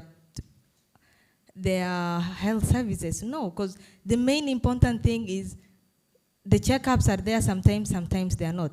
Because it's also donor funded. Like most of the hospitals depend on the funding from the donors. And another thing also, when it's come to people being diagnosed, because most of the time I came across cases where like people have been diagnosed with cancer at late stage because they've been going to the hospital, they were given 2 painkillers. Just go use these painkillers or antibiotics, because they won't take time to go through the lab and really see what is happening. And also the other thing is that the willingness of the people in the hospitals, because I can also understand there's a lot of mental health things going on and everyone is very tired because there's constraint of human resource. But also, I don't know how, I've never been a nurse, but then sometimes I wonder like how someone will just give painkiller to someone whom you are seeing like they're really in bad situation. Like, I don't know how doctors are built, but again, it's another thing. So when we talk about community not being appreciative, the health services also contribute to that. And my other point is also going back to the water, the vandalization. I don't want to be mean, or I'm not attacking anyone here, but the host community also contribute to the vandalization of the taps in the camp. Because most of the time you will find cases where like the people who have vandalized these tabs are from the host community saying that they don't have access to water. Why do refugees have access to water? So sometimes let's not just point fingers to anyone. Let's just sit down and really think about it, like, because most of the time refugees are under protection by UNHCR. But then the main question is like, who is supposed to be taking care of the host community when it's come to their needs and all that? And then the other thing is about the SHA or NHIF or something. Sometimes, yes, refugees have access. There are those who really have access to SHA, but then the question comes when you want to use the SHA to access healthcare, it becomes hard because they're telling you, we don't accept this type of SHA because it's different from the other one that the host community or the Kenyans have access to. And then you'll be wondering, like, why did I even register for this? Because you needed, because sometimes there is that money you pay to cover for that. And another thing is also about, let's talk about RCK being in charge, like when usually I've been dealing with RCK for some time and we have involved them in so many cases. For me, I think RCK are doing wonderful work when it's come to advocating for refugees. And I haven't seen any case where like RCK have advocated for someone who have done wrong. Because their main work is to go to the station or the people who have been arrested to understand why have you been arrested. How can they support? And if people say RCK are in charge of refugees, it means they want to protect their right. Because sometimes there are people who have been arrested for no reason. And it's been really helpful since RCK have been really helping with that. But when it's come to vandalization of the water taps, I think we need to have consequences if it's either the refugees or the host community. Because there are people who are suffering under all this. So when these people are arrested, let's not just say because they are refugees or because they are hosts. Let's give them the consequences they deserve. Not just like you let go someone because RCK are in charge of them or UNHCR. No. If someone did something wrong, they should go through the law. If someone, even if it's the host community, because most of the time the other case I witness is that there are people from the host community who have vandalized a tap and then they were arrested, they called the police. The police couldn't arrest them. They said, we cannot. You see? So there's a lot of things we need to really unpack when it's come to health and also water and all that, because those are the necessity of people living in the camp. Thank you. Thank you. I think I'll give, napenda, let me give it to Onesmus. Wow. We have a plenary session in the afternoon, so kindly note down hizo hoja ambazo ni tatanishi, tutaziraise pale kwa plenary. Yes, Onesmus. Okay, let's not just raise the heat, it's already hot. It's fireside, yeah? It's a fireside discussion, yeah? It's a fireside discussion. Yeah, thank you. And on health, I think this is one of the sectors that various steps, and I will say major steps have been made towards inclusion with the support of the county government. I remember in 2022, there is an MOU that was signed between UNHCR and the county government of Turkana, the Ministry of Health. And it has led to very many things to happen. For example, those facilities are public hospitals. Yeah, they were now enabled to report into it was DHIS and then it became KHIS. Yes, the health information system. Discussions around human resource for health, very important. Discussions around health infrastructure, financing of health services. Thank the county government for coming up with the facilities improvement FIF bill or act now, yeah? Which even the refugee or the facilities within the camps are also subject to. There is a process that is ongoing with regards to the formation of those committees that manage those facilities, yeah? And we had a number of people under NHIF. And for your information, that Kubenyo was the best performing in terms of NHIF because we had both refugees and host communities enrolled into NHIF then. But now there are various challenges with the system. I think SHA and the DHA, there is that digital health agency. Yeah, but there are discussions towards unlocking those issues and barriers so that also refugees can be able to register and enroll into SHA. Self-registration and enrollment is also encouraged. Because now what Red Cross here said is that what we provide is primary health care. We have primary, secondary, and tertiary. What we provide is primary health care. For you to access tertiary or referral system, it requires resources and a lot of money. Yeah? And we thank the county government because one of their priorities is to come up with a level 6 hospital in Lodwar. Because when you have level 6, even the level 5 that is there has helped us a lot because most of the refugees are also referred to Lodwar for treatment services. Yeah? And social, I've spoken, under the IRRP, the program itself, the program doing the government, train nurses at the KMTC around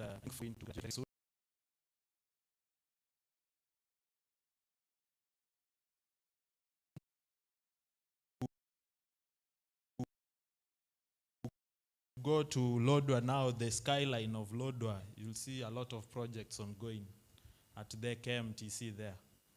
Mega projects, so that we can enhance the capacity of KMTC Lodwar to be able to provide enough human resource for healthcare.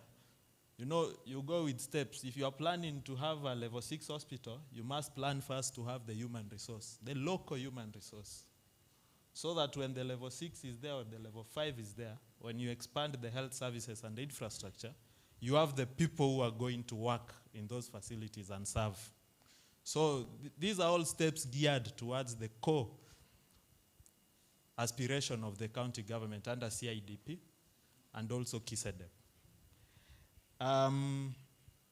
So issues with regard to, we also thank the government on the access to medical products, vaccine, and those technologies, because they have helped a lot, the immunization. You know, if you don't vaccinate a segment of the population, and you know, healthcare is like a system.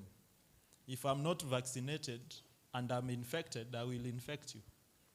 And at the end of the day, we will now be struggling to deal with an outbreak, which is more expensive and catastrophic.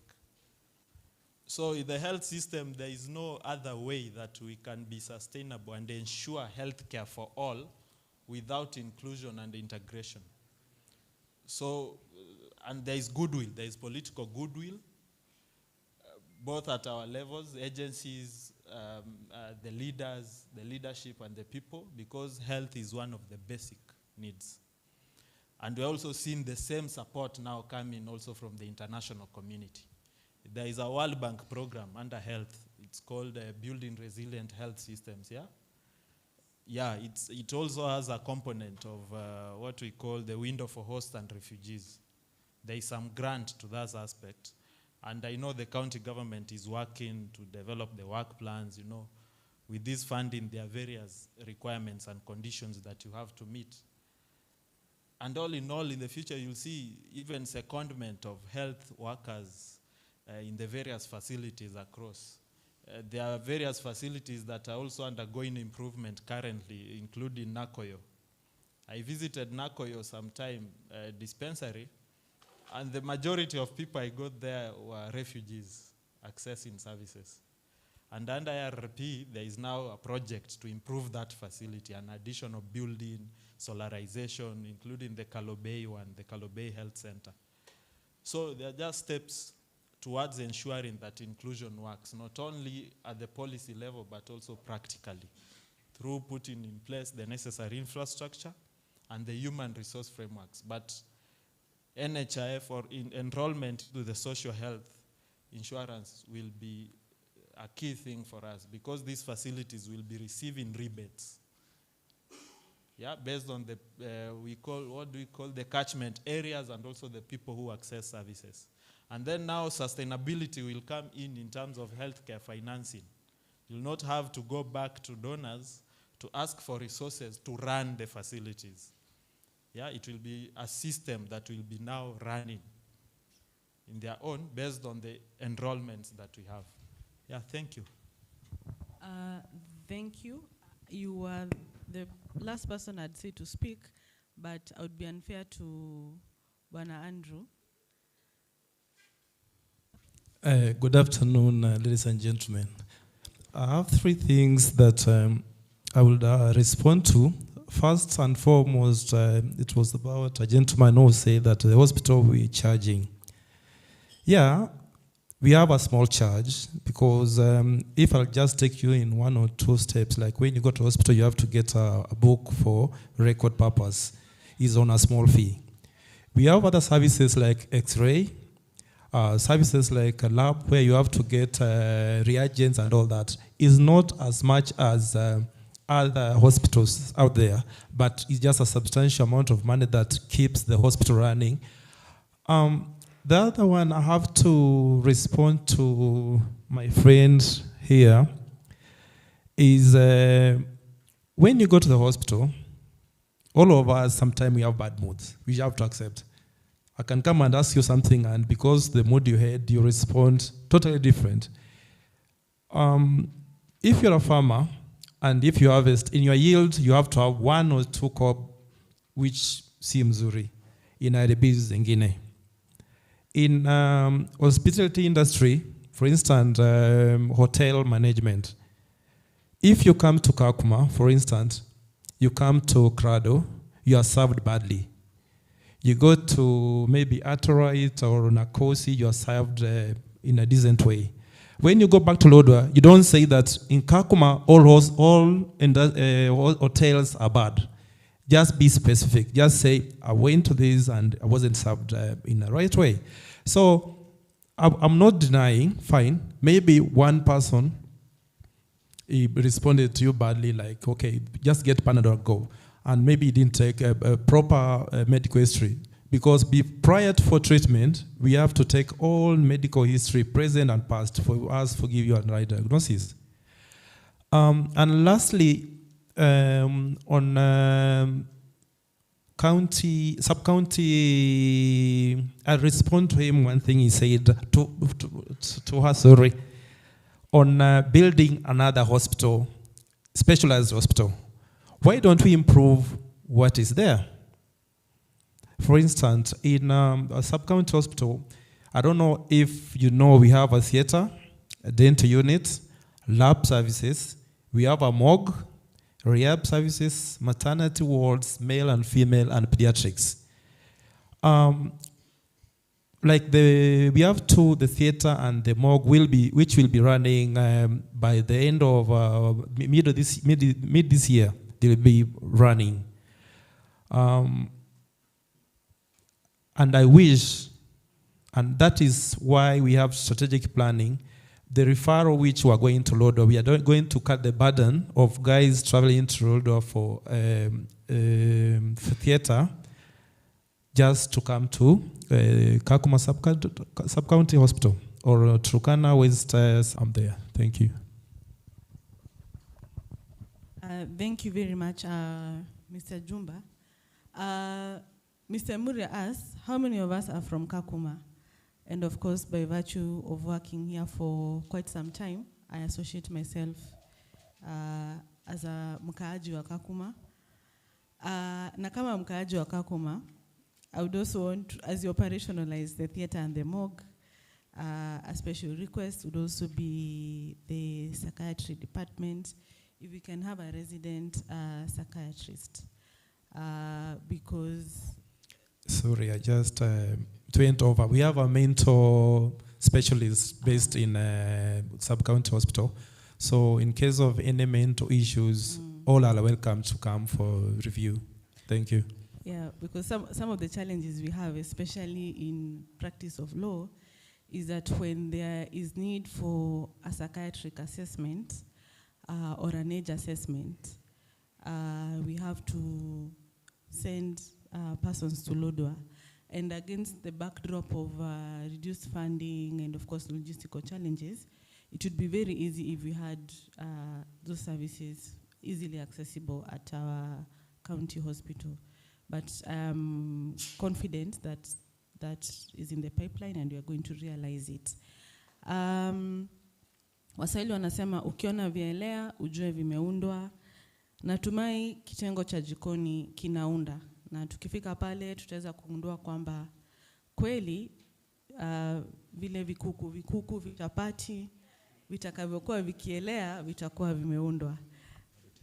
Yes, thank you, Mr. Mitch, for reading the letter in the envelope, for giving us heads up that we have 10 minutes to lunch. Kweli, inatumai vitakuwa vimeundwa. Hata kama nde, itakuwa imeundwa. There's something that Bwana Bokombe has highlighted, and I think it's cross-cutting, about not only healthcare financing, but also water financing. Bwana Masika spoke about reverse osmosis. Akatupea mfano wa ile borehole ambayo iliachwa na Chinese that had been abandoned for being salty. But they have come in, they've been able to do something around reverse osmosis. Pengine, hili ni wazo, letu sote. And what I am liking, ama kitu ambacho kinanifurahisha na kongamano hili ni kwamba, whatever we are discussing is growing or it's leading into each other. Hakuna swala ambalo ni stand alone. Tukiongelea kuhusu maji inaguza afya. Tukiongelea kuhusu afya na vandalism inaguza legal. Tukiongelea this, they are building into each other. One of the things that has continually affected not only Turkana County, but our region, ni issue ya unequal burden sharing. Kwamba, kwa mfano, tuko na hii project yetu ya IRRP. In a very short while, my brother has left the room, but if he comes here maybe after 5 years, we'll probably not have IRRP. We'll have the same interventions, perhaps in another program, or another organization doing the same thing. Ambayo Madam Agnes alizungumzia kuhusu duplication and so on and so forth. However, unapata kwamba kuna swala la us growing our spine. Wazungu wanasema to grow your spine. Najua this will come up in the panel discussion and of course in the discussions tomorrow, but kitu ambacho tunafaa kwa tukijiuliza ni if all funding was to be withdrawn in whatever form, if there were reviews of government structures, tutengeneze as a legal practitioner, nikirudi Nairobi, we come up with other systems, we do away with devolution, come up with, unajua, nothing is constant. The only thing that's constant is change. How will we ensure, and of course, this is not a question that I expect an answer, ni kuwapatia tu food for thought. How do we ensure that we can self-sustain minus spreading our hands to get something? Because hiyo ndio changamoto, sio hapa tu, everywhere in the world, especially in our region of Africa. I'm very passionate about our continent, sababu huwa ninaona kuna vitu vingi ambavyo tunaweza fanya sisi, lakini panakuja watu ambao wanasema mfanye hivi. Lakini sisi we have the answers. Sisi ndio tuko na majibu ya zile changamoto ambazo tuko nazo. Mimi ambaye ninahisi kiu, unajua wanasema kuna kiu ya aina tofauti. Ninaweza kuwa ninasikia kiu, lakini uji peke yake ndio suluhisho ya kiu changu. Kwa hivyo ukinipatia maji, haujakata kiu changu. Si ni kweli? Lakini mimi ambaye nina kiu ninajua namna ya kukata hicho kiu changu. And I think that is something that I'm doing out there to all of us.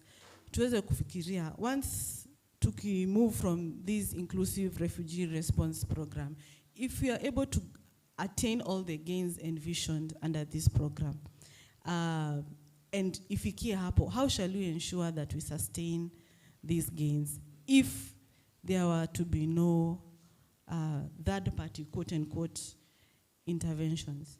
Moha, you want to share with us how we might sustain this? Let me hear from you. Mine is a bit different. Very much intrigued about the water situation. Of course, I've been absorbing a lot of info that has been shared. I myself come from a very hustle area, Garissa County, and listening to you guys and listening from the other area, I've worked in Dadaab for quite a bit in Garissa as well. I can tell you for a fact, I don't want you to take comfort that we also have the same problems. It should be a learning curve. But what I've noticed is that there's a bit of a difference in terms of context to do with water, with Turkana, something very unique about the county. Of course, it's one of the 15 counties that has a lot of problems to do with wash, right? But what I'm intrigued about, that my brother mentioned, is about the water committee.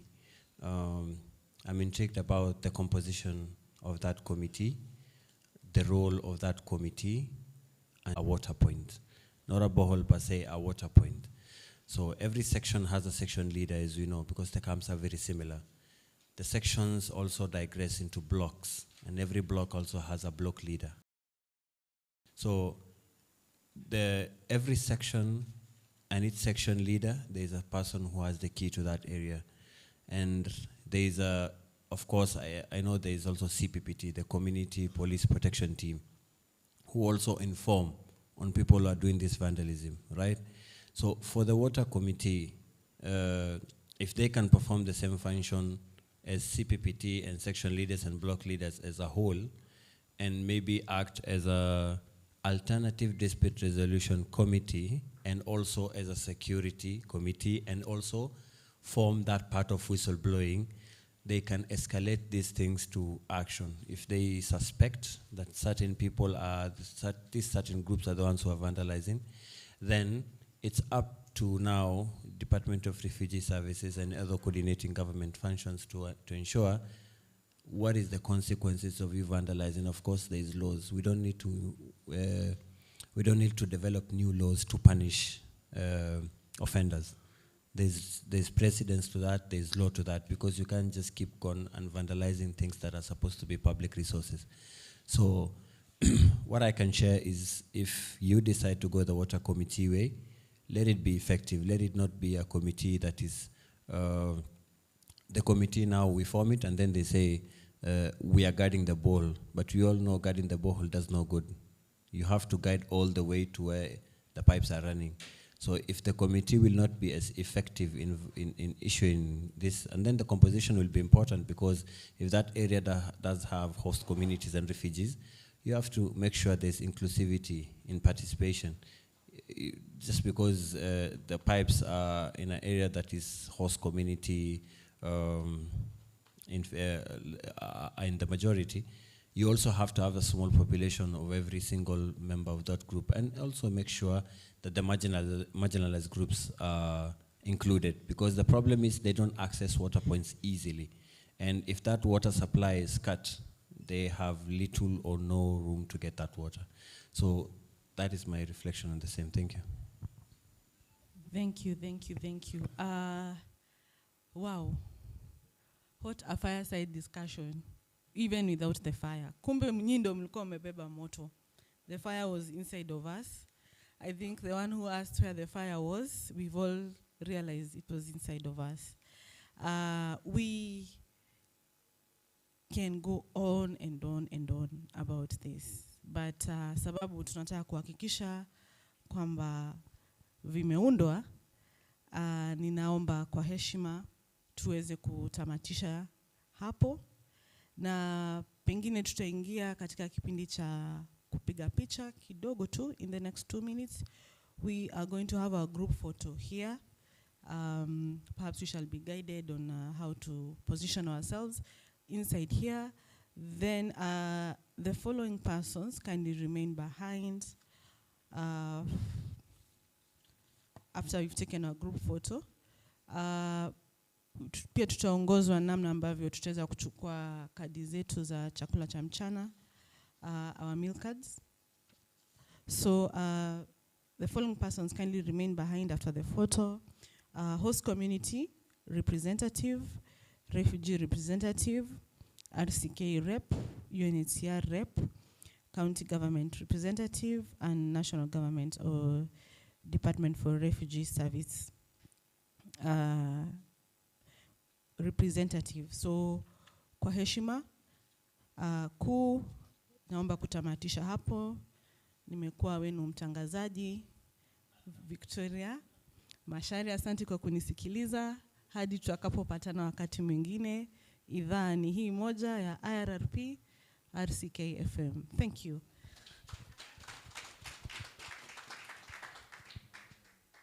So wana mitambo wetu mtatuguide namna ambavyo tutaweza kujiposition hapa for the group photo so that we can go and have our lunch.